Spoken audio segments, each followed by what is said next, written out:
A partir de agora, você acompanha e participa do Futebol em Rede. O melhor do futebol e dos principais esportes com Luiz Carlos Quartarolo, Fábio Seródio. Bem, amigos do Futebol em Rede, bem, amigos é do Galvão Bueno, mas acabei de roubar dele. Futebol em Rede entrevista mais uma vez com você e sempre trazendo personagens que fizeram o futebol, tem história para contar, jogadores, ex-jogadores, pessoas da imprensa, das diretorias, homens que ganharam muito, não só no futebol, como esse homem que está conosco hoje, esse personagem muito importante do esporte nacional. Um homem que conhece o futebol por dentro e por fora, o esporte por dentro e por fora. Aliás, meu caro Fábio Seródio, eu acho que o Frederico Batalha exagerou. E esse exagerou não é pejorativo, é elogiável ao nosso amigo e personagem que vai conversar com a gente. Até porque, Seródio, você é meio anarquista, eu produzo esse programa com começo, meio e fim. Daí você vem aqui e faz tudo do seu jeito. Nós estamos precisando de organização, de um CEO. Talvez hoje a gente consiga, né, Seródio? Quem sabe, se a gente pedir a Deus, cai um Brunoro. Não, tudo bem. José Carlos Brunoro, ele foi atleta, preparador físico, auxiliar técnico, CEL, que você falou, foi presidente de clube, trabalhou em Fórmula Vôlei, Fórmula 1, vários clubes no futebol brasileiro. É lógico que todo mundo lembra dele. No Palmeiras, mas não foi só o Palmeiras que ele trabalhou. Ele fez milagre em várias frentes. É até difícil de apresentar, porque é um cara que eu gosto pra caramba. A gente tem uma convivência de mais de 20 anos com ele. É um dos personagens do esporte que eu admiro profundamente. José Carlos Brunoro. Como eu dividia, na época da Parmalat, você era o titular e eu era o reserva, Quartarolo. Eu vou manter o rito. Você, como titular, faz a primeira pergunta. Isso na cobertura do Palmeiras, né? Porque você não queria trabalhar, eu era obrigado a trabalhar mais que você, porque a qualidade era a mesma, né, Serotti? Meu caro José Carlos Brunoro. Controvérsia. Que é isso? José Carlos Brunoro, olha, eu fico muito feliz em te rever, né, agora aqui nos nossos programas, e também você já participou em outras edições que eu estive em outras situações, né, em outras casas, e eu fico muito feliz em revê-lo, né? Estou vendo que você está bem, a gente está contornando a pandemia como pode, e você não faz falta não só como um amigo, como um entrevistado importante que sempre foi. Você é um cara que faz falta para o futebol, para o esporte. Eu sei que você continua no meio, atuando, mas você realmente mereceria seria um consultor maior para muitas coisas que estão acontecendo no futebol brasileiro e até na América do Sul. Brunoro, seja bem-vindo. Obrigado por ter aceitado o nosso convite. Fique à vontade para explanar nesse início de papo, falar um pouquinho desse seu momento e como é que você vem convivendo com essa pandemia. Tenho certeza, você é muito jovem, mas também já deve ter tomado as 2 vacinas, né? Um abraço. É super legal encontrar vocês, poder bater um papo não só com vocês, com todos os ouvintes. E eu fiz curso para pegar a Covid. Eu fiz curso para pegar, mas não peguei. Parabéns. Mas ainda estamos no intensivo. Porque eu não parei de trabalhar durante a pandemia, né? Não parei. Eu estava no Fortaleza fazendo uma assessoria de planejamento para a base do Fortaleza. E aí veio a pandemia, tivemos que sair todo mundo, porque ia ter o lockdown lá também. Eu queria vir para casa. O avião que eu vim tinha mais gente do que... Parecia aqueles caras voltando do Afeganistão. Parecia que ia sentar gente no corredor, né? E eu falei para a Cristina, quando eu cheguei, olha, estou achando que acho que já somos os primeiros, né? E aí eu cheguei em casa, aquela coisa toda, depois de um tempo eu fiquei fazendo algumas consultorias também, fui viajar quando podia, quando não estava fechado. Aí fui para o Cruzeiro. No Cruzeiro convivi o tempo todo, viagem todo fim de semana para casa, eu trabalhava dia de semana lá, vinha para fim de semana para casa. Depois vim para o Curitiba, mesma coisa, convivendo com o jogo. Eu fiz 20 testes de Covid e não peguei nada, graças a Deus. Eu estou com 71 anos, né? Então, eu falei para minha mulher assim, pô, Deus me ajudou até, porque se eu ficar parado, eu ia morrer. Se era de Covid ou não, eu ia morrer. Né? Porque se eu ficar parado, eu morro, né? Então, ele me presenteou podendo trabalhar e sempre recebendo propostas de trabalho, graças a Deus. E passei 5 meses também no Curitiba, organizando todo o planejamento, montando esse time que está aí, que acabou sendo nós que montamos. E depois eu tinha que fazer uma cirurgia no joelho. Estou com o joelho biônico, até o remake do Homem de 4 milhões de dólares eu vou fazer. Então, e aí depois, agora eu entrei numa área muito legal, que até eu, propositadamente eu fiz isso. A Zinzane é uma empresa de moda feminina, e começando com a masculina, e ele quer atrelar o marketing dele ao marketing esportivo também. Então, eu estou aqui no Rio de Janeiro e ajudando a elaborar todo esse planejamento da Zinzane. Ele já patrocina o Fluminense, o Bahia, e vôlei de praia, algumas coisas assim. E agora eu entro numa parte mais empresarial, vamos dizer assim, de poder passar a minha experiência na montagem do departamento esportivo de uma empresa. Então, está ótimo, está tudo bem, e graças a Deus, sempre na ativa, né? E com o esporte, que é o mais importante. O cara competente é assim mesmo, não tem jeito. Ele falou que vai operar o joelho, fiquei com medo de ele falar, estou voltando lá, né? Porque o cara não para, né? Não, ele já operou, eu tenho foto do joelho dele, depois um dia eu te mostro. Vai jogar de novo. Pô, se der o joelho agora, graças a Deus, está bom. Mas é uma cirurgia dura, viu? Botar um joelho novo, de titânio, essas coisas todas, é um saco. Todo aeroporto agora apita, né? E eu tenho que explicar que é a prótese. Então, vamos lá, vamos em frente. Cara competente é assim mesmo. Os caras continuam correndo atrás dele. Aliás, depois a gente dá o contato @futebol em rede para Zinzane. Não tem problema.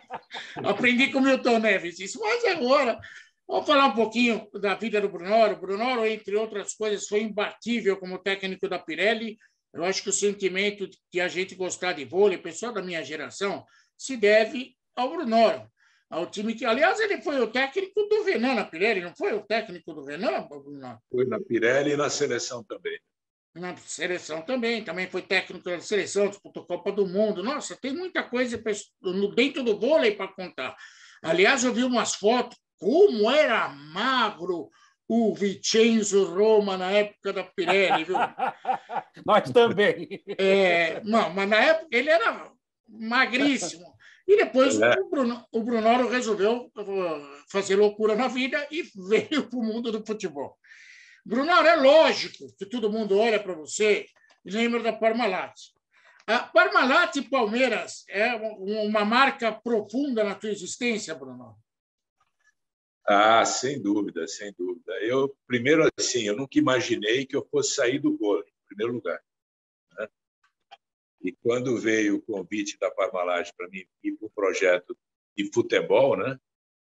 E a vida ela é sempre muito interessante, porque a gente faz muita coisa na vida que um dia a gente utiliza. Quando eu dou curso, por exemplo, eu falo para os jovens, se vocês estão fazendo um curso de gestão esportiva comigo, e um dia falou, esse curso aí eu não vou seguir nessa área, vai te servir para alguma coisa. E a Parmalat foi bem interessante, porque eu gostava muito de futebol, gosto até hoje. E quando eu era técnico de futebol, eu fui fazer um curso de treinador de futebol, de voleibol, eu fui fazer um curso de treinador de futebol por hobby. Por hobby. Né? Então, um dia eu usei.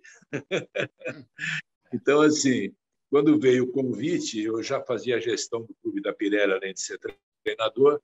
Eu falei até para o Grisende, que era o presidente da Parmalat, falei, olha, Grisende, tudo bem que tem uma bola um pouco menor do vôlei para o futebol, é bem diferente. Ele falou, não, você já tem experiência em gestão do clube da Pirelli e vem para esse projeto, você ajuda a montar tal. Eu falei, tá bom. Mas eu nunca imaginei que a minha vida fosse se transformar tanto, porque o futebol é impressionante, né? Eu lembro que a minha coletiva de imprensa, eu já lidava com muito repórter no vôlei, seleção brasileira, Pirelli, aquela coisa toda, mas muito longe do futebol. Eu lembro que a coletiva, eu estava indo para a coletiva no Palmeiras, e eu entrei ali pela Turiaçu, e eu vi gente com câmera correndo lá para cá. Eu falei para o cara que estava me levando lá para a coletiva, Falei, quem é a personalidade que está aí no Palmeiras? Ele falou, não, é você. Eu falei, eu? Eu nunca imaginei a repercussão que o futebol tivesse. Então, mudou totalmente a minha vida, né? Foi uma situação diferente, uma situação que também sofri muito no começo, porque como o time do Palmeiras era muito fraco, 17 anos sem ganhar, e eu pedi para a Parmalat, eu fiz a ousadia de pedir para a Parmalat 3 meses para mim poder planejar, que é a minha ideia de planejamento do vôlei, aquela coisa toda, né? E dá 3 meses, né? E eu falei isso no Palmeiras, cara. 3 meses. 3 dias. Era para ontem. E aí, pô, aquela expectativa em cima da Parmalat vinha. Parmalat é ilusão nos muros do Palmeiras, volta para o vôlei Brunoro. Então, foi muito interessante. E eu tive o apoio para esses 3 meses, para me montar um projeto da Parmalat e do Faquina, que era o presidente na época, né? E o Tipulo, o Serafim e o Strufaldo, que trabalhavam comigo. Me deram muito apoio para me sustentar 3 meses. Né? Então, e aí acabou dando certo. O Brunoro, eu falo sempre aqui, aliás, o Brunoro, viu, o Serodi, ele não tem currículo, ele tem cabedal, né? Diferente. Currículo tem para nós, né? E olha lá. O Brunoro, quando chegou no futebol, ele trouxe muitas coisas legais de conhecimento, de gestão de pessoas e até no atendimento para a imprensa, né? Realmente era um cara muito aberto e muito transparente. É claro que nas negociações o cara não precisa contar tudo, mas ele deixava muito bem encaminhado, e seja, a imprensa também, eu acho, posso falar pela maioria, né? Entendeu a posição, me parece que a pressão não foi tanto. E uma coisa que eu falo sempre, Brunoro, não sei se eu estou enganado, você pode até esclarecer melhor, que eu falo assim, que tomara todo clube brasileiro tivesse uma Crefisa como parceira, né? Porque o Brasil Sim. é assim, né? A gente, ao invés de enaltecer uma parceria dessa, a gente fica procurando defeito, e os outros times também, alguns outros dirigentes que também são da era antiga, começam mais a fazer gozação do que trabalhar. Se todo mundo tivesse uma parceria dessa, né? E cada um administra como quer e busca os seus caminhos de outras maneiras, mas tem que ter bons parceiros. O Palmeiras, eu falo sempre isso, não repita o tratamento que ele deu à Parmalat. A Parmalat foi super vitoriosa. A Parmalat, se hoje está nas gôndolas do supermercado até hoje, com um produto classe A, que a gente compra, você compra, todo mundo compra. Você que está nos vendo, é muito desse homem aí. Ele colocou essa marca no Brasil via futebol, foi um projeto maravilhoso que a Parmalat aproveitou. E o Palmeiras, 2 anos depois que a Parmalat saiu, caiu para a 2ª divisão. Então, parece que não soube aproveitar, ou pelo menos não administrar o que aconteceu. E você passou por momentos lá, desculpe a inconfidência, de que era tratado, às vezes, até como inimigo. Eu era o cara que botava dinheiro. Né? Então, que o Palmeiras não faça com a Crefisa o que fez com a Parmalat. Porque o burro, e não é burro no caso, é um cavalo, né, da maior qualidade, que era a Parmalat, passou encilhado.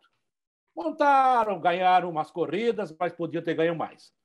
E agora passou de novo. Isso não se repete sempre, né? Você se lembra como era a pressão, né, Bruno? Sem dúvida. A Crefisa caiu do céu, vamos dizer assim, né? No momento que a Parmalat e o Palmeiras estava. E tem que ser tratada com tapete vermelho todo dia, né?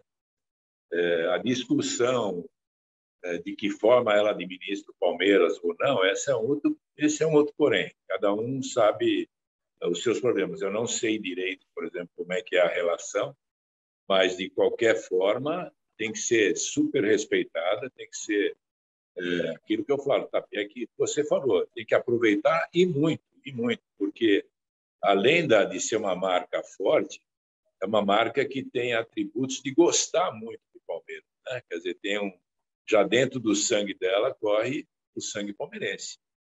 Então, eu acho que tem que aproveitar muito. Você vê como é que são as coisas. O Dualib, que era o presidente do Corinthians, na época da Parmalat, uma vez ele me chamou para almoçar lá. Né? E ele querendo entender um pouco o processo, aquela coisa toda, e ele falava assim, menino Brunoro, ele me chamava de menino. O do Ali morreu com 100 e poucos anos, né? Então, Infindável. Menino Brunoro, você me traz um problema. Você me traz um problema porque todo mundo quer a Parmalat. Me arruma uma Parmalat para o Corinthians. Ele falava assim, me arruma uma Parmalat para o Corinthians. Mas você vem junto, hein? Ele falava assim, e eu falava assim, se eu vier junto, os caras me matam aqui, né? Que eu falo que eu sou palmeirense. Não, isso aí a gente dá um jeito e tal. Então, o Dualib enxergava isso na época. Ele mesmo era um dos poucos que enxergava isso, né? E de um clube arquirrival. Né? Quer dizer, então ele fala, menino Brunoro, você me traz um problema, todo dia eu ando aqui no Corinthians, ô, seu Dualib, quando é que você vai trazer uma Parmalat para o Corinthians? Sabe? Então ele brincava com isso, você vê a importância que isso tem, não só em termos de negócio, em termos de patrocínio, em termos de dinheiro, como em termos de credibilidade que um grande patrocinador tem junto à torcida. O Brunoro, só uma coisinha, viu, Serote, para complementar. Eu falo sempre aqui, se eu falava besteira, você me desminta, por favor, que a Parmalat no Brasil salvou a Parmalat da Itália? Olha, não nesse sentido, né? O que aconteceu? Ela salvou a Operação América do Sul. Tá? Porque quando o projeto do Palmeiras deu certo, ela começou a expandir, porque ela tinha uma dificuldade muito grande de entrar no Brasil. Ela era uma empresa média no Brasil, para pequena.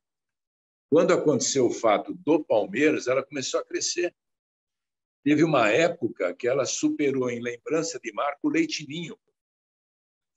Um negócio maluco, né? Então, aí ela foi expandindo. E eu fui sendo expandido junto com ela, porque pouca gente sabe, quando a Parmalat comprava uma empresa na América do Sul, ela queria ter um time para patrocinar, se não fosse administrar, patrocinar de uma maneira diferente. E eu fui para Caxias do Sul, pegamos o Juventude. Aí compraram uma empresa no Uruguai, eu fui lá, fiz a negociação com o Peñarol e fiquei cuidando da relação com o Peñarol. Aí foi para a Argentina, comprou uma empresa na Argentina, eu fiz o patrocínio da Parmalat com o Boca Juniors, fiquei fazendo a relação com o Boca Juniors. Depois fomos para o Chile, fizemos a relação com a Universidade Católica do Chile. Eu tinha nas minhas costas Juventude, Palmeiras, Boca Juniors, Peñarol, Universidade Católica do Chile. Eu cuidava dos 5. Né? E só timinho, né? Só timinho. Então, pouca pressão. Então, foi uma coisa, pouca gente sabe disso, achava que era só o Palmeiras. Né? Então, eu cuidava de todas as operações esportivas em toda a América do Sul. E depois ainda, a Parmalat entrou em Portugal e acharam que eu tinha que fazer a relação com o Benfica. Então, lá vou eu para Portugal. Então, eu cuidava desses projetos aqui e mais o Benfica na relação com o Benfica. Até foram alguns jogadores do Palmeiras na época do Benfica. Então, assim, foi uma época maravilhosa para mim, até remetendo à primeira pergunta, né? E que me deu um conhecimento. Imagina a experiência de você ter a relação com todos esses times, né? Na América, acho que pouquíssimos dirigentes têm essa experiência, né? Então, a Parmalat, para mim, tem que agradecer todo olhado no milho ou em caco de vidro, entendeu? Porque foi uma experiência sensacional, sensacional.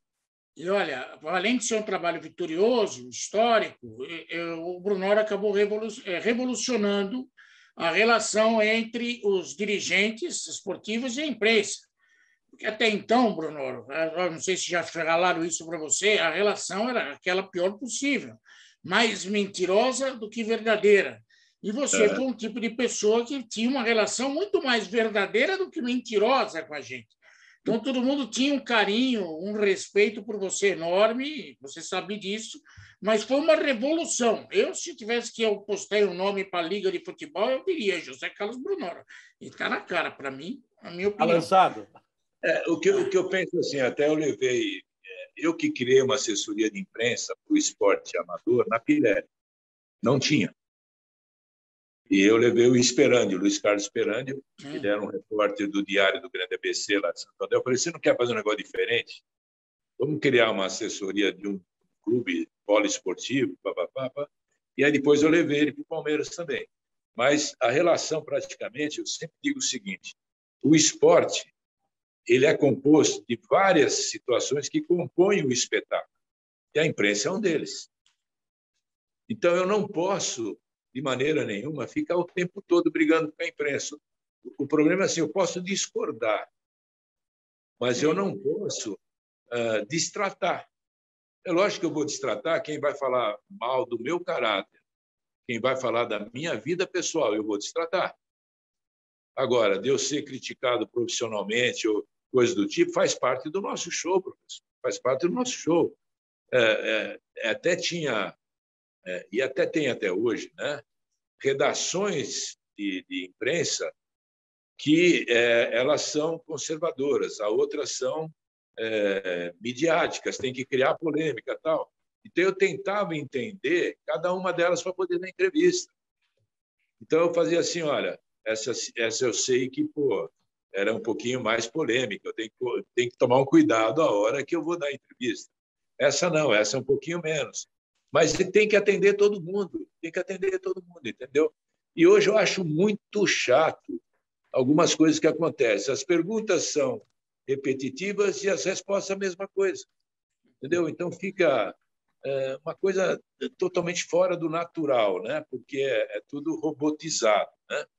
Então eu também criei essa relação, até porque eu representava uma empresa que ela tinha que ter uma boa relação com o público, uma boa relação com a situação. Então eu tinha que tratar bem. Agora, o tratar bem, ele vem de mim, não é uma coisa que eu criei. Eu vou falar, não, é da minha pessoa, né? Eu respeito todo tipo de profissional. Não vou respeitar quem vai falar do meu caráter, coisa do tipo, da minha vida pessoal, né? Então, aí não vou respeitar. Agora, da minha parte profissional, eu posso ser criticado porque eu não sou Deus, né? Eu posso errar também, não é normal. Teve muitas vitórias a Parmalat, mas eu separei uns casinhos aqui que é para ter um tempero na nossa conversa. Você olha falou, a imprensa progressista e polêmica aí, Brunoro, olha aí. Boca Juniors, Peñarol, um monte de time, Benfica. Mas o que eu queria saber mesmo é como foi a conversa de você com o Maradona para trazer o Maradona para o Palmeiras. Porra. Primeira frustração desse negócio aí foi eu não ter chegado a falar com o Maradona. Eu só cheguei a falar com o staff dele, né? Porque para chegar nele é difícil. Se eu tivesse chegado nele, ele teria vindo. Entendeu? Ele teria vindo. Aí... Sabe como que eu falei com o Maradona pela primeira vez na minha vida, Bruno? O Sevilla veio jogar contra o São Paulo, eu entrei de maluco no hotel e entrei no elevador. E ele cobrava $5.000 para dar entrevista. Eu entrei, um colega com a filmadora. Quando eu fiquei sabendo, o Maradona entrou de uma bermuda estampada. Ele não fala com ninguém, cara amarrado. Ele olhou assim, eu falei assim, maricom. Ele veio do 10º andar até o primeiro, me xingando o Pelé, xingando os brasileiros. Fiz a maior entrevista no dia. Provocador, tá vendo, o Bruno? Olha isso aí, tá vendo? Maradona foi uma situação real mesmo, real. Ele estava saindo do Nápoles e a Parmalat falou assim, pô, que tal, Bruno, você ir para a Argentina e tentar o Maradona? Né? Eu falei, o quê? Não, vamos lá, você adora projeto? Leva um projeto para o Maradona. Eu falei, porra, vamos lá, né? Fazer o quê? O não eu já tenho, né, Bruno? O não já tem, pelo menos vou comer um bife de chouriço na Argentina, que é um espetáculo, né? Tá tudo bem. Aí peguei os meus amigos lá da Parmalat Argentina e marcamos uma reunião com o staff. E fomos adiantando, parte financeira, parte de projeto. Chegou no final, os assessores falaram, Bruno, foi tudo legal, tá? Mas o Maradona, se ele jogar no Brasil, a Argentina mata ele.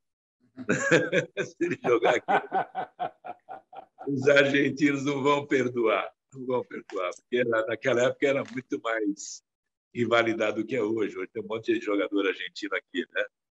Então ele falou, não vai rolar, o Maradona disse que não vai fazer isso com o povo argentino. Então foi assim que acabou, mas adiantou bastante. bastante. Tá vendo só, Seródio? Tá vendo? Já que você deu uma cutucada, eu vou fazer uma brincadeirinha aqui. Me falaram que o problema foi o leite em pó, mas tudo bem. Isso nós vamos editar, pode deixar, vamos tirar. O Brunoro... evita isso, tem os componentes aí que fica perigoso, entendeu? Então já... É verdade. O negócio é o seguinte, Brunoro, você conviveu no futebol, mas como disse o Seródio, você trouxe muita coisa do vôlei. O Bruno, é que ele não paga a internet e de vez em quando ele dá uma travada.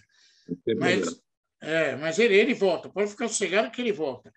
Já que ele está pensando no que ele vai falar, Bruno, tem uma outra que eu separei aqui da época da Parmalat, como a gente convivia, alguma coisa a gente lembra.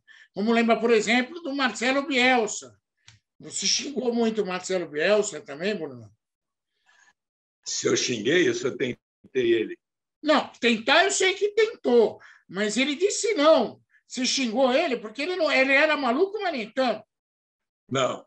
O Bielsa, vou dizer uma coisa para você. É um dos caras que eu nunca vi tanto conhecimento de futebol como eu. Só que o Bielsa não foi na época da Parmalat, foi agora com o Paulo Nobre. Tá? A gente queria trazer um técnico, e a gente sempre sonha alto, né? Tem jeito.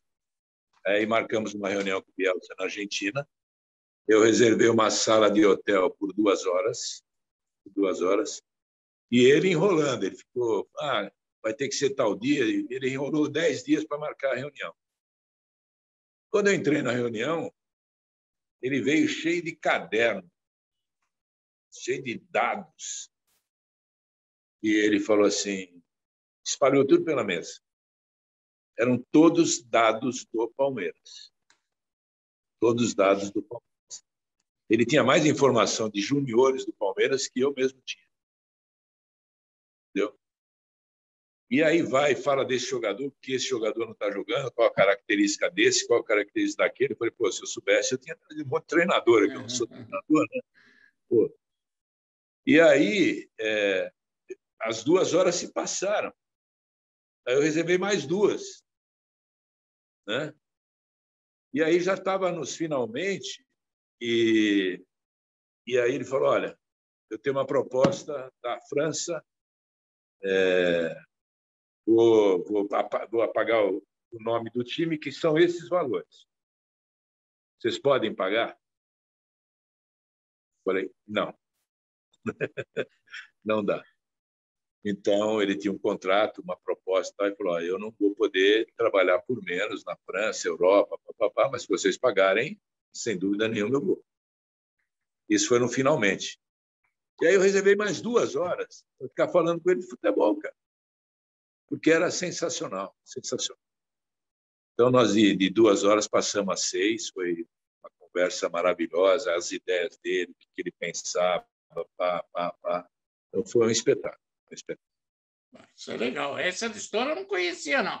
Eu conhecia que vocês tentaram trazer o Bielsa, e o Bielsa é meio maluco, acabou dando para trás na última hora. Eu não sabia que tinha. Não, foi legal. Essa história toda. Enquanto o Cartarolo começa a ver se ele consegue roubar a internet do vizinho, eu continuo falando com você aqui.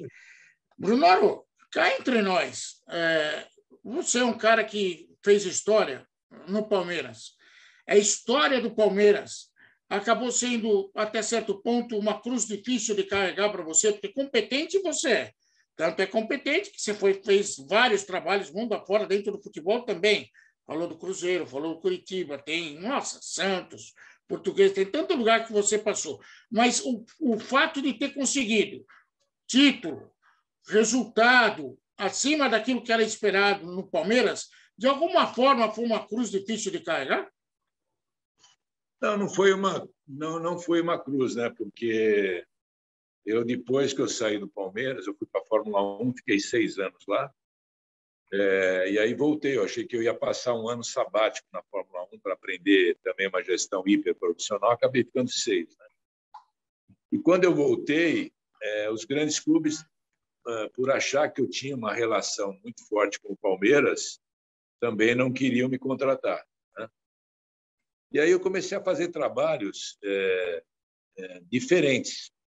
E eu sempre gostei de trabalhar no futebol através de uma empresa, porque se você trabalhar como funcionário do clube, não dura, é complicado.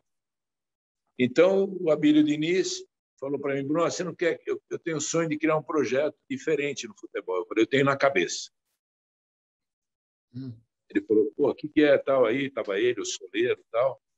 Eu falei: é da gente começar um time ao contrário, começar pela base e chegar no profissional. E aí ele viu as ideias e topou. E eu fiquei 8 anos no Pão de Açúcar, 6 anos no Pão de Açúcar, 7 anos no Pão de Açúcar.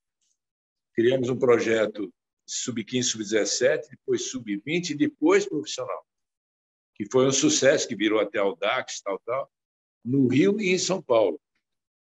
Então, eu pude criar projetos que, vamos dizer assim, davam vazão às minhas ideias. Então, isso foi muito legal, entendeu? Então, você trabalhar com a Parmalat, depois voltar para o Brasil, trabalhar com a Abílio Diniz.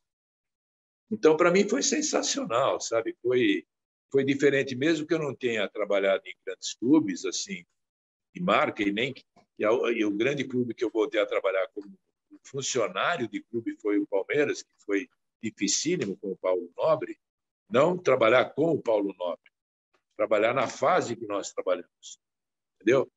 E aí é complicado, a vida do clube é muito política, muitas essas coisas, e eu tenho uma maneira de trabalhar que eu sou muito, como se diz, a gente entra na ferida, né, para poder resolver os problemas, e no clube, quando você não é de fora, isso causa muitos problemas.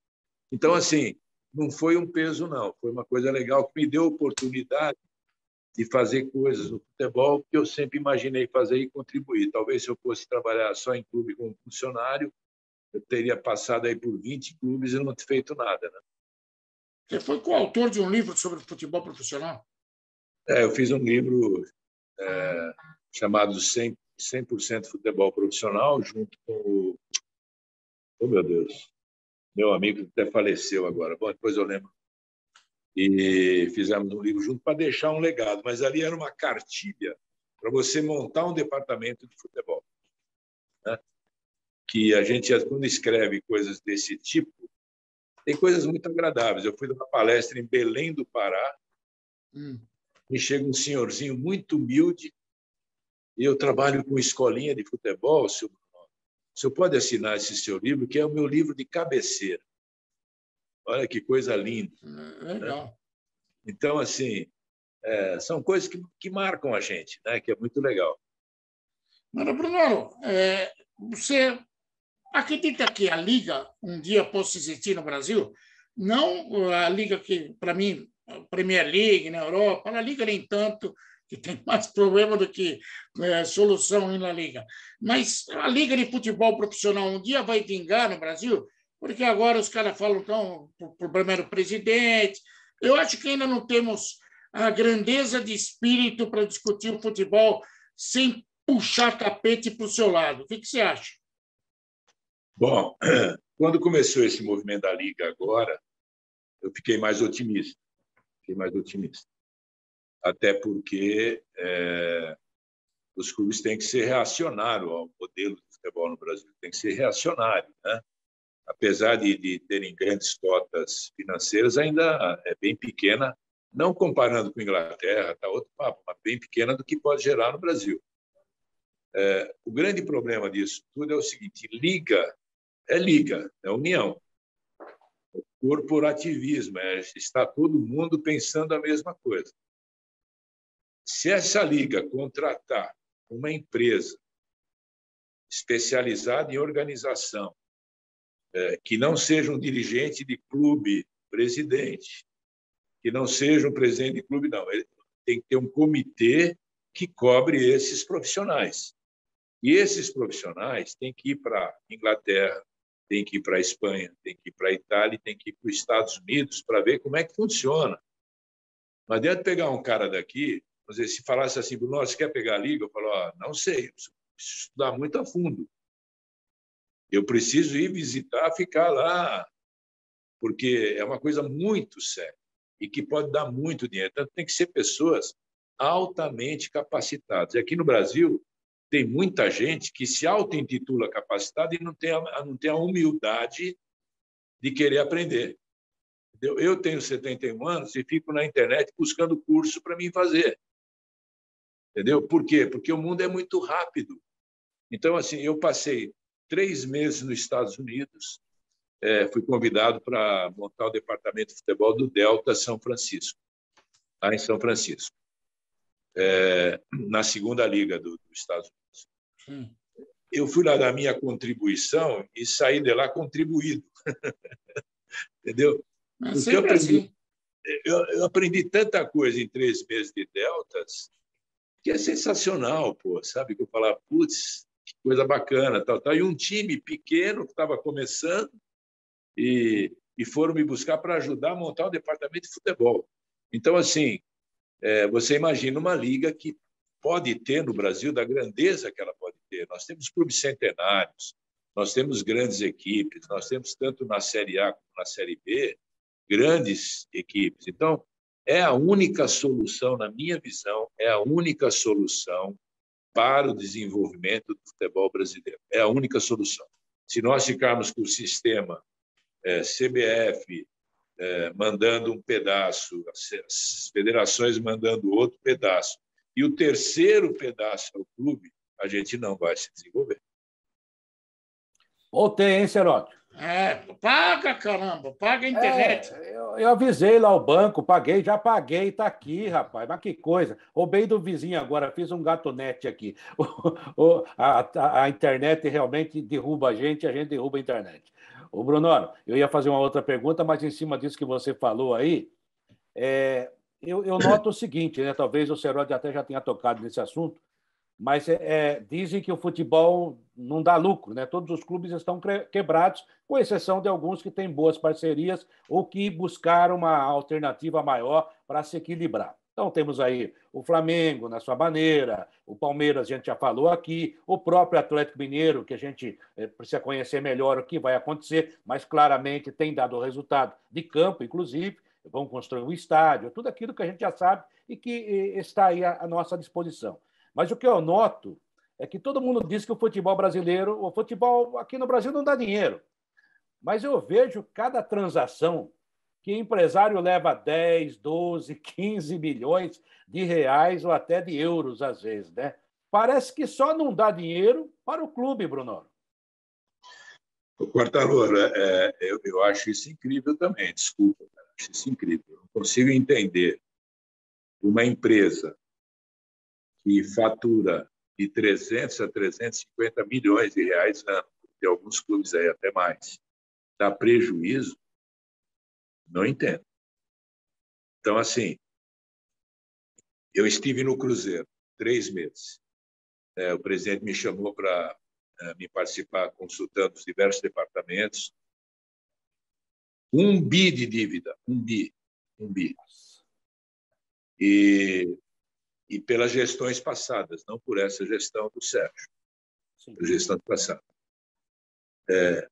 Tudo em transações. Todo mundo repartiu o bolo e sobrou isso para o Cruzeiro. Sobrou a vela do bolo para o Cruzeiro a pagar. Né? Então, um clube de futebol ele pode dar prejuízo administrável como qualquer empresa. Como qualquer empresa. Então, às vezes, uma empresa enorme tem um prejuízo de 50 milhões, 30 milhões. Agora, de 1 bi, como o Botafogo, como o Cruzeiro, 700 milhões, como outro clube e tal, precisa fazer curso para ter prejuízo desse. Além da má administração, em muitos casos tem a má fé. Né? Então, infelizmente, se a gente tiver uma liga muito bem administrada, onde também se cria um fair play financeiro, você vê, o Messi teve que sair para o respeito ao fair play financeiro. O Messi, um patrimônio do Barcelona. Entendeu? Então, assim, a gente só pode trilhar este caminho começando pela liga. Perfeito. Senhor, já que eu perdi um tempinho do programa, só vou depois ver ao vivo. Eu sabia né? que ele ia voltar me atropelando. Claro, claro. Já é costume, né, senhor? Na hora, não sei até que ponto eu fui, né? Quando eu queria transformar aquela sua posição do vôlei, um cara profundamente conhecedor e de gestão de pessoa, eu até brinquei, não sei se a frase foi para o ar, que meu avô, meu pai diziam, né? Que depois que você abre a picada no mato, qualquer idiota passa, né? E muita gente de capacidade também passa. Você realmente revolucionou, não o vôlei apenas na quadra, que ele já existia. Mas você formou um time maravilhoso, foi um treinador extraordinário de vôlei, né? Seleção brasileira e tudo mais. Mas daí veio a parceria, e de novo o nome parceria, né? Eu acho que cabe bem, com o Luciano do Vale, que é um cara que deixou uma saudade incrível na gente, e eu acho que você teve uma participação muito forte nisso.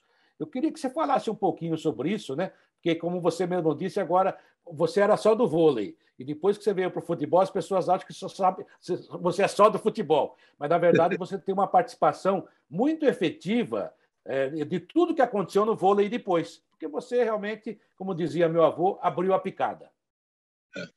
Bom, é engraçado isso mesmo, né? Porque o Brasil vai de fases, né? Ninguém lembra que eu sou medalhista olímpico. Né? Verdade. Atlanta. Então, para você ter uma ideia, uma das minhas frustrações, eu não gosto de falar de frustração, porque parece que a gente se apequena, né? Uhum. Tocha olímpica da Olimpíada aqui no Brasil. O cantor carregou, empresário carregou, eu não fui chamado para carregar.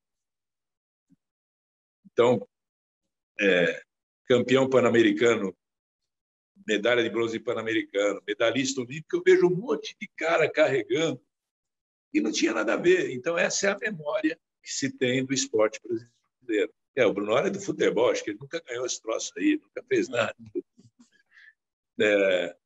Eu fui para o Irã, me pediram para fazer um time aqui para levar para o Irã, para jogar lá a agência Comércio Brasil-Irã. Eu cheguei no Irã com um time de futebol lá, tinha jovens talentos, tudo. De repente, eu recebo um convite da Federação Iraniana de Vôlei para me prestar uma homenagem. Né? Recebi um quadro maravilhoso e tal. Nunca ninguém lembrou isso no Brasil. Né? Então, assim, o Luciano do Vale, voltando a ele, meu queridíssimo amigo, ele teve um papel importante no desenvolvimento do esporte brasileiro. E do vôlei, então, nem se fala. Tanto é que ele ficou Luciano do Vôlei. Né? Não era do Vale, era do vôlei. Com ações, queria fazer um jogo no Maracanã. Esse é um cara louco. Né? Um cara louco. Quando eu assumi a seleção brasileira, minha estreia foi dentro do Morumbi, no jogo no Morumbi. Entendeu? Um cara com uma visão extraordinária, que ajudou essa geração de prata, que a gente chama de geração de prata, a solidificar o trabalho de todas as gerações do povo. Foi lá atrás que a gente criou um projeto, um planejamento, e que o vôlei seguiu, felizmente, por todas as outras gerações. Então, ele soube contribuir nessa hora e soube contribuir enquanto ele viveu. Né? Então, um cara extraordinário que teve, para nós que trabalhamos naquela época desbravando, porque a gente ia para um jogo de vôlei, quando eu jogava, por exemplo, ia para o vôlei os melhores amigos. Pô, vai quebrar meu galho, vai me assistir jogar lá, pô, ou com uma namorada, alguma coisa assim. Né? Quando começou a geração de prata, a gente parecia uma banda de rock, cara. Tinha 10 mil pessoas dentro do ginásio e mais 5 mil fora. Eu vou te dizer uma coisa, tinha hotéis que a gente precisava mandar a gente olhar os quartos se não tinha menina escondida nos quartos. Olha aí. Eu só pedia para o meu não. Né? Boa. Mas nunca aconteceu. Então, assim, e nós todos éramos muito jovens. Eu ganhei a medalha de prata com 34 anos, cara. Técnico, assistente técnico. Quer dizer, imagina comandar uma geração. A gente começou esse trabalho com 30 anos, eu, Bebeto, o Jorjão, nós éramos muito jovens. Muitos daqueles jogadores, nós tínhamos jogado com eles. Entendeu? Então, tudo foi uma novidade que, felizmente, houve a sequência. Não foi um trabalho perdido. houve a sequência. E o Luciano foi fantástico. Olha, ele falou já de Fórmula 1, de vôlei, futebol, e a gente está cometendo uma injustiça. Quando ele estava na CBB, na Confederação Brasileira de Basquete, o Brasil voltou para os Jogos Olímpicos, viu, Cartão? É uma das loucuras, né? Porque assim, o pessoal do basquete na época até bravo, vão trazer o cara do vôlei para a confederação, né? Então, e fui eu e eu levei a Hortência comigo para fazer o feminino. E eu falei, poxa vida, eu não entendo muito de basquete, mas eu ia assistir alguns jogos, né? E a gente sempre teve figuras excepcionais do basquete. O Oscar é um cara que eu admiro, assim, impressionante, né? Mas nós éramos um time super ofensivo, né? E tinha um argentino dando sopa no mercado, que tinha sido campeão olímpico com a Argentina. E o presidente da confederação naquela época falou, não, tem um técnico lá, será que ele viria para o Brasil? Eu falei, cara, esse papo eu sei fazer. Eu tenho uma frustração, não trouxe um argentino para o futebol, de repente eu trago um basquete. boa. Aí, um cara campeão olímpico. Só que, imagina, quebrar a tradição de treinadores na seleção brasileira. Trazer um técnico argentino para uma seleção brasileira de basquete. Nós estávamos há 12 anos sem ir para a Olimpíada. Aí eu falei, eu vou para lá, vou mostrar um projeto para ele. Né? Rubem Maiano, pessoa espetacular, revolucionou o basquete aqui também, e nós fomos para a Olimpíada. Então, isso é uma alegria que eu tenho interna, muito grande, que você lembrou. E o Maiano conseguiu a classificação do Brasil para a Olimpíada, ganhando da Argentina dentro da Argentina. Foi. E quando ele entrou no estádio, ele foi ovacionado, ele não foi vaiado, ele foi ovacionado e aplaudido na decisão que poderia levar o Brasil para a Olimpíada. Olha que coisa espetacular. E eu tenho uma partezinha nesse negócio, então eu fiquei muito honrado de mais essa conquista. Que coisa maravilhosa. Ô Brunoro, agora, eu sei que você é um cara humilde, né? Mas você precisa esclarecer. Aquele saque Jornada nas Estrelas do Bernardo foi você que inventou. Não. Aquele foi... Aquele tem uma história, né? Tem duas histórias. Sim. O Jornada nas Estrelas, o que acontecia? Nós éramos uma seleção das maiores do mundo, a mais baixa em estatura. Mais baixa em estatura. Então, você imagina, Rússia, Estados Unidos, Polônia, tudo cara grande demais. Nós éramos mais baixos da estatura. Aí nós tínhamos que dificultar a recepção do adversário. Aí o Bernardo dava aquele saque na praia para o cara que ia receber pegar o sol na cara. Então, aquele saque veio da praia para atrapalhar a visão de quem recebia por causa do sol. Aí ele chegou para o Bebeto e falou, posso dar esse saque? Vai, meu filho, vai embora. E ele começou a dar. E aí veio o William, que tinha passado um estágio no Japão, e lembrou de um japonesinho que saltava para sacar. Ele começou a dar esse saque, Renan, Montaná, todo mundo, e o Luciano falou, pô, vou dar um nome para isso aí. Já tinha o Jornal das Estrelas, vamos por Viagem ao Fundo do Mar. Muito legal. Entendeu? Então, pô, eram coisas maravilhosas na época. Tudo era novidade com pitadas de marketing interessante. Né? E Viagem ao Fundo do Mar e Jornada nas Estrelas, senhor Rod, são séries da nossa época, mas que continuam atuais, hein?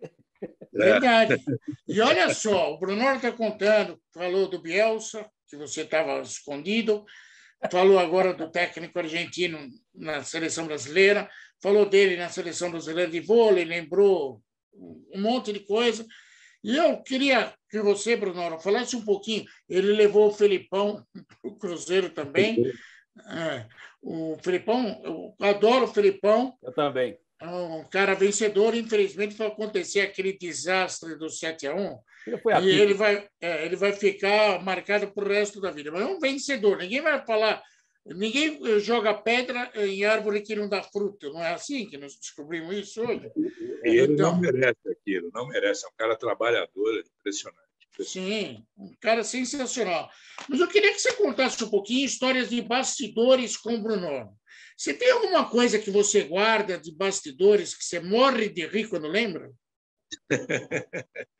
Tem uma porção, cara. Quantas horas é o programa? Bom, não tem problema. Tá acabando. Você pode contar desde vela que pega fogo no hotel até... Verdade. Cara, uma das mais engraçadas foi a contratação do Roberto Carlos. Do União. Roberto Carlos era um jovem de 17 para 18 anos, a grande revelação brasileira. E nós tínhamos um time, porque todo mundo lembra do time do Palmeiras, que pareciam que eram jogadores já experientes. Os experientes a gente trouxe para dar retaguarda aos jovens. Então a gente trouxe Zinho, Mazinho, Sérgio Sampaio, o Sérgio Sampaio já estava. Subimos o Evair, aí os jovens eram Roberto, Edmundo, Edilson, que eram jogadores jovens, que precisavam amadurecer. Eu fui contratar o Roberto lá em Araras, ele era do União São João da Araras. E o dono do União São João da Araras era palmeirense. Eu já fui com essa informação. Né? O cara é palmeirense. Mas imagina o cara que é dono de uma usina de álcool. O cara sabe pouco de negócio, né? Pouco. E chega lá o Brunoro das Candongas para falar com o cara. Aí ele pega e bota uma garrafa de uísque no meio da mesa. E pensei que ele ia botar cachaça, porque tem uma usina de álcool, né? Botou um belo uísque, por sinal que eu gosto de uísque. E aí ele encheu o copo dele e encheu o meu. Eu falei, já me ferrei nessa transação. Esse cara aqui vai me dar um fogo, eu vou pagar o que ele quiser.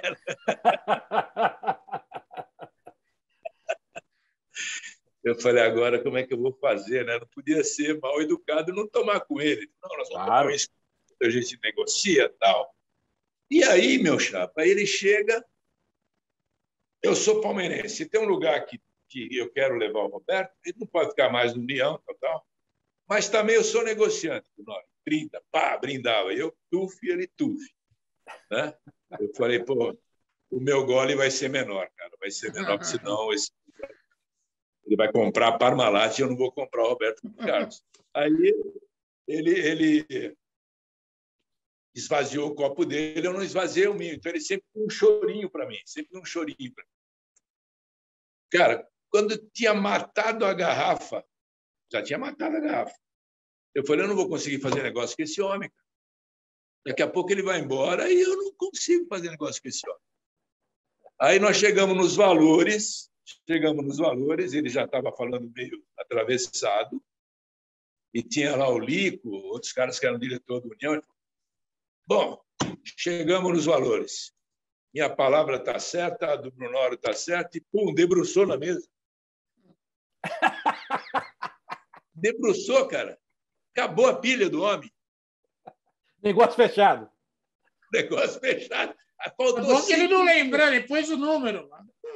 Ele pôs o número e apagou, cara. Olha que só foi líquido e tal. Você já sabe que está tudo certo aqui. Vamos logo.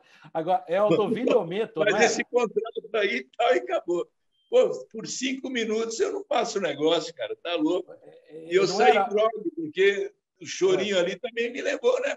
Claro. Era da família Ometo, não era Aldovílio Ometo? Da região lá de Piracicaba.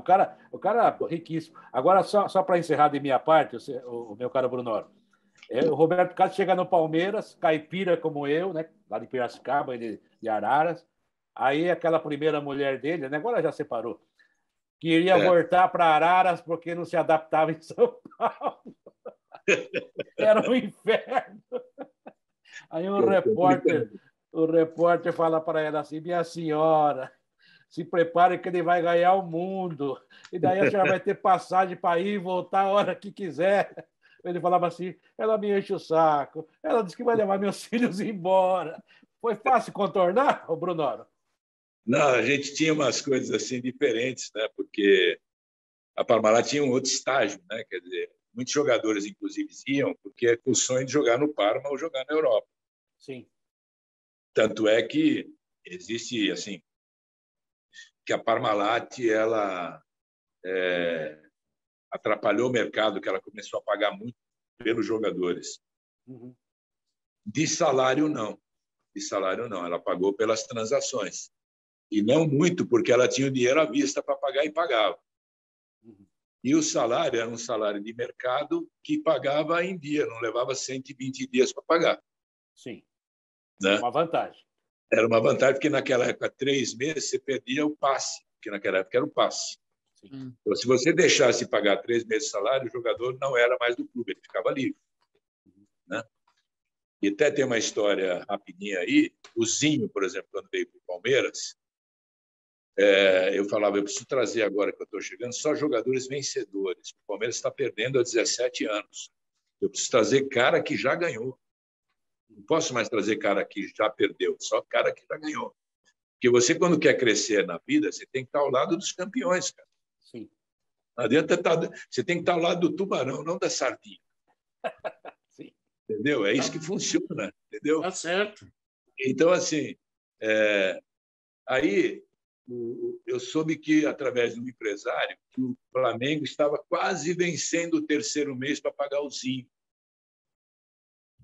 E eu preciso de um cara como o Zinho, um cara bom caráter, vencedor, bom jogador. Aí veio o Márcio Braga. Fui falar com ele. Ele falou, eu quero tanto pelo Zinho. E eu sabia quanto era a folha do Flamengo. Uhum. Se ele não pagasse aquela folha, ele estava ferrado. Entendeu? Eu falei, não, esse valor é muito alto. Eu te ofereço X, que era um pouquinho abaixo da folha. Você está louco? Não sei o quê, papapá. Não, falei, então, legal, Márcio, puta, prazer te conhecer, um presidente legal, tal, e zarpei. Eu falei, esse cara vai correr atrás de mim que ele vai precisar pagar a folha. Sim. Não deu outra. Estava chegando o final do mês e eu falei, esse cara não vai me ligar, vou ter que abrir as pernas, vou ter que ir lá e oferecer mais pelo Zinho, porque ele queria vender, que era uma maneira de entrar dinheiro. Né? Eu falei, esse cara já arrumou dinheiro, né? Eu estou aqui. E o Grisente, quando queria um jogador, ele ficava na minha orelha, o Grisente. Bruno, mas como? Vamos trazer o cara, paga um pouco a mais pro cara, não sei o quê, né? O cara dizendo, calma, pô, calma, vamos... Né? Aí ele... Daqui a pouco eu recebo um telefonema do Rio. Era o Márcio. Vamos conversar, Bruno. Tal. E a gente tratou um pouquinho acima do que eu tinha oferecido e trouxe. E ele acertou a vida do Flamengo lá, 1 mês, 2 meses, sei lá. Faz parte. Tem muita coisa no meio das contratações que as pessoas acham que é fácil, entendeu? Você tem uma negociação, você tem que cercar tudo que está em volta, entendeu? Não é apenas chegar lá e vou contratar e quero. Bruno, para finalizar da minha parte, você, quando... Fala um pouquinho de Vanderlei Luxemburgo e seu lado espiritual. Pronto, vai. Lado espiritual do Vanderlei. Eu adoro o Vanderlei. Falam que eu sou puxa-saco dele. Mas eu já vi de tudo. Desde coletiva de empresa da Roberto de Ogum até vela pegando fogo no flat. E as galinhas do Corinthians. As galinhas e as galinhas? Você conhece a história das galinhas, Bruno? Não conheço as galinhas. Eu cheguei no treino, o Corinthians estava sem ganhar um tempão. Cheguei no treino, fui colocar meu carro no estacionamento, que era no Tamborel, naquela época no Corinthians. Aí uma galinha pulou na cerca e foi para a marginal. Eu entrei todo faceiro, brincando com segurança do Corinthians. Não sei quem foi o louco, mas tem uma galinha suicida aí. Que galinha suicida? E as galinhas soltas lá, uma pulou para a marginal. Cara, o Vanderlei Luxemburgo só não pulou ele o muro. Mandou todo mundo correndo atrás da galinha, porque aquelas galinhas, se sumisse uma, o time não ganhava nunca mais. Aliás, viu, já que você falou por essa história, a história é a seguinte, viu, Bruno?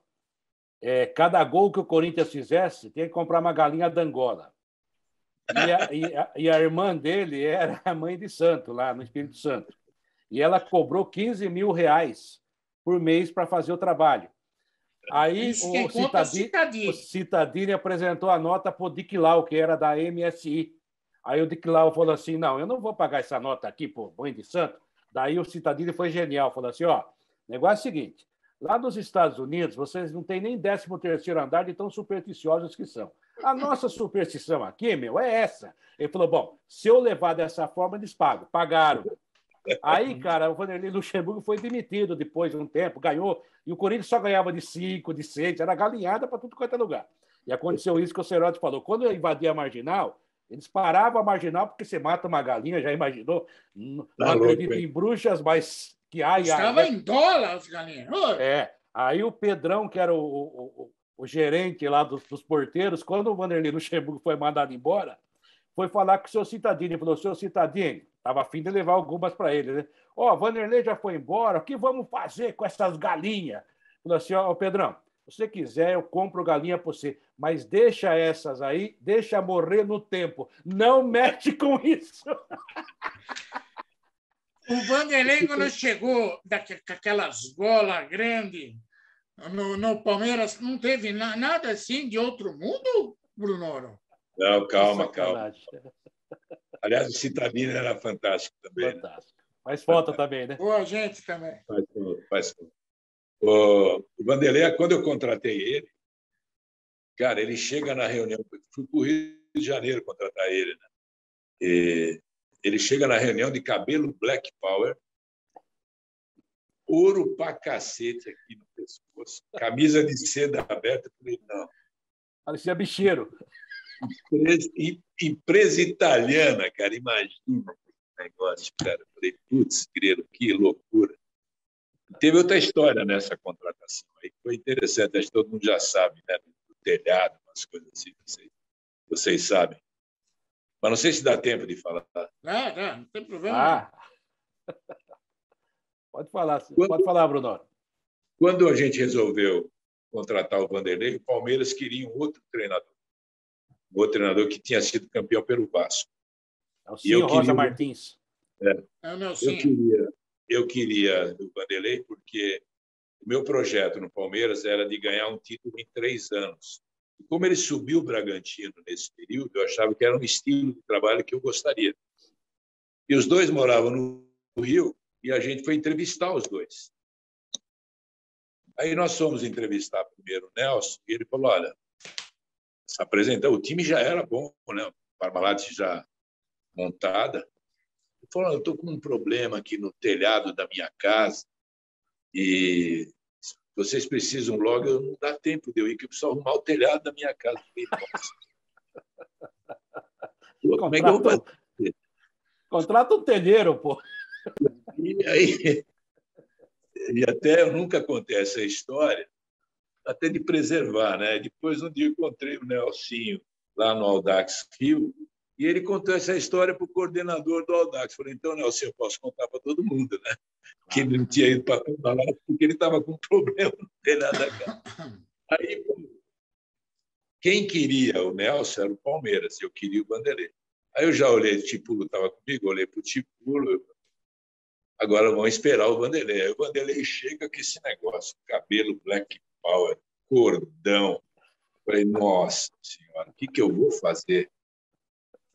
Aí a entrevista do Vanderlei foi sensacional, queria a Parmalat podia ajudar ele a chegar à seleção brasileira, já deu o esquema de jogo da Parmalat, que precisava melhorar, papapá, então veio o Vanderlei.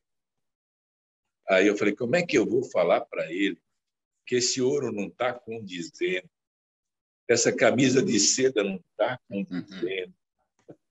O negócio é meio complicado, né? E eu fui deixando. Aí chegou na final contra o Corinthians, eu falei, você vai com essa camisa mesmo?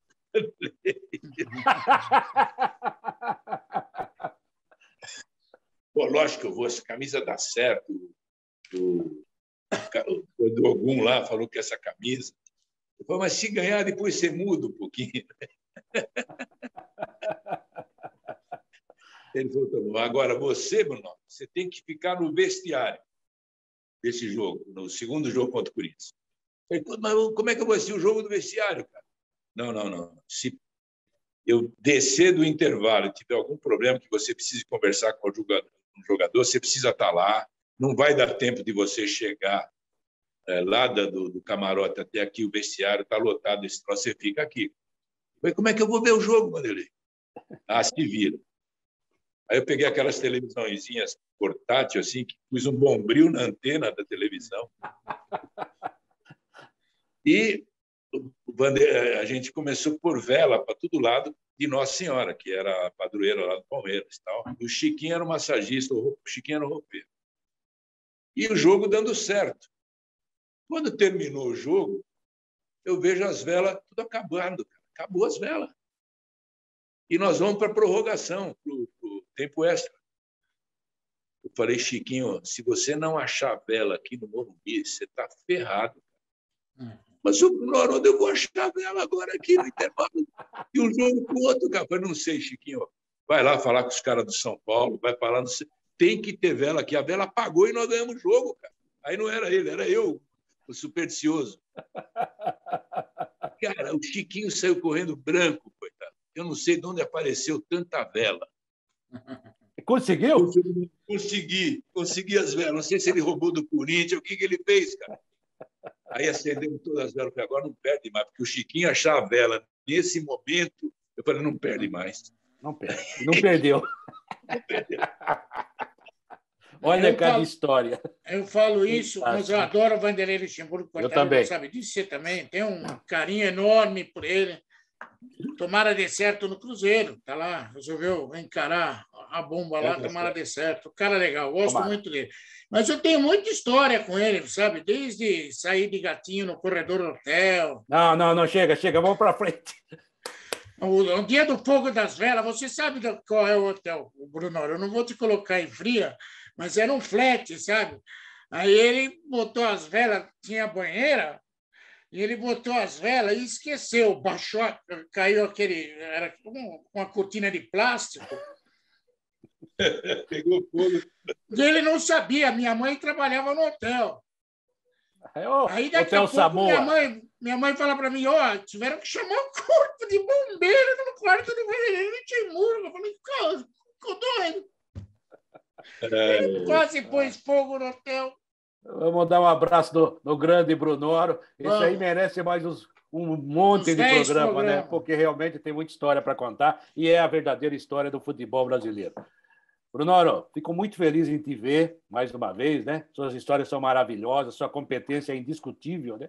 É incomensurável em várias áreas e aqui você tem amigos, com certeza, e a gente continua torcendo por você. Como diria Albert Einstein, você muda de camisa, você muda de casa, você muda de carro, alguns até mudam de mulher, e vamos que vamos, nada contra, cada um vive sua vida, mas você não muda de amigo. Amigo você não muda, tá bom? É isso aí. Obrigado, viu, Bruno? Obrigado mesmo. Eu que agradeço poder revê-los. Graças a Deus a gente está sempre trabalhando com vocês também. A gente só trabalha porque tem competência, isso é uma marca dos profissionais, né?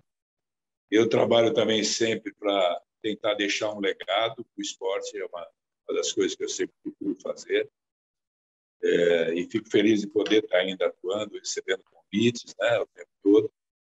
E de rever vocês, pô, super gostoso. A hora que essa pandemia acabar de vez, a gente se encontra para tomar um café e aí batemos papo um monte para dar risada.